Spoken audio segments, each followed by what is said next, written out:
Hello, everybody. Mike here with Boreal Sky Photography, and I would like to welcome you to lesson 4 of our Basics of Photography series. Um, Today we're going to be discussing ISO or ISO. So, what is ISO?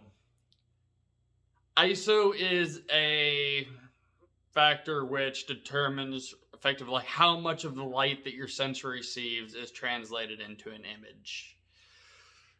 So,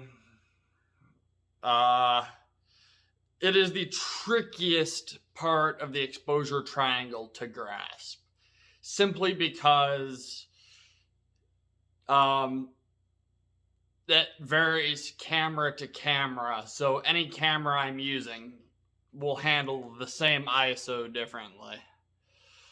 And too high of an ISO and your images come out extremely grainy. We'll get to that in a minute. Too low and your image comes out too dark.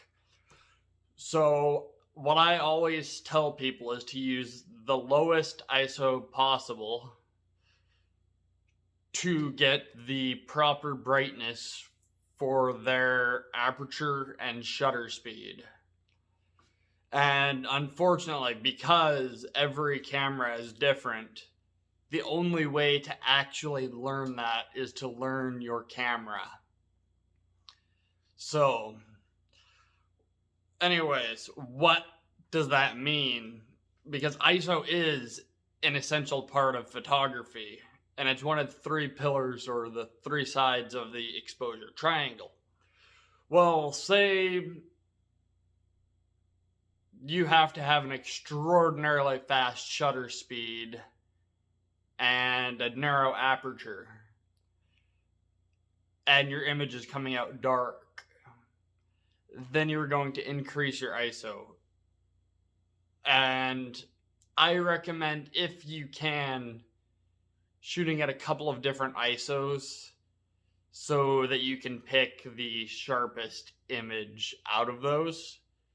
Though that's not always possible, so really get to learn your camera's settings as far as ISO and how it responds. And learn how it plays with the aperture and the shutter speed. Like I say, this is the hardest part of it to understand, and there isn't a whole lot that can be done about that other than practice. Know the lighting conditions, know your shutter speed, know how long, or know your aperture. So I'm going to show you 3 images. They're taken on a tripod, and they are taken, this is with a smartphone actually. They're taken at shutter speed of 125th of a second at an aperture of f1.8, and the ISO is labeled, and we're going to go in and actually show you what I mean by the photographic noise or grain. So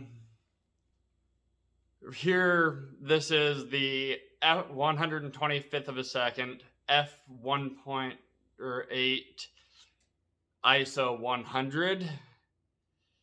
This is ISO 400, and this is ISO 3200 here.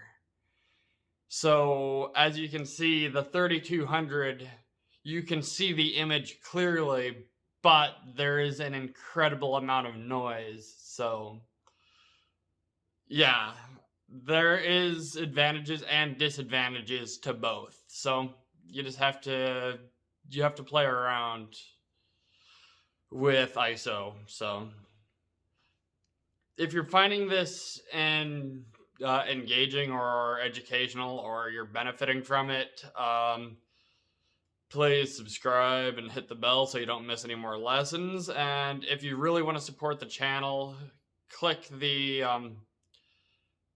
link in the description or on my channel's homepage and use the code Boreal at checkout for 20% off. Thank you, and I'll see you next time. And until then, Have fun and keep shooting.